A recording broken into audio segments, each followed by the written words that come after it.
Because of the pandemic, events have been postponed and gatherings canceled.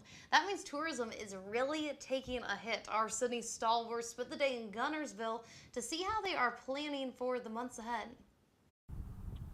The pandemic has put a lot of things on pause, but summer is coming and officials and local business owners here in Guntersville are hoping that the tourist industry picks back up. It's a beautiful, beautiful setting anywhere you go in Guntersville, and we want people to come enjoy that and feel safe while they're here.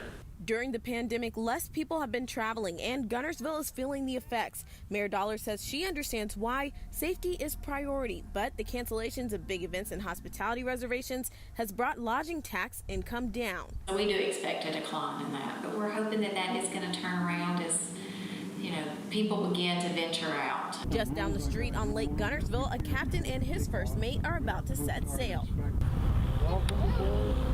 Now, Lake and River Fun Tours is giving free tours to all health workers to say thank you, and they're taking extra steps to keep everyone safe by reducing seating, masking, and disinfecting between rides. Well, a typical summer would be twice as many people on the boat.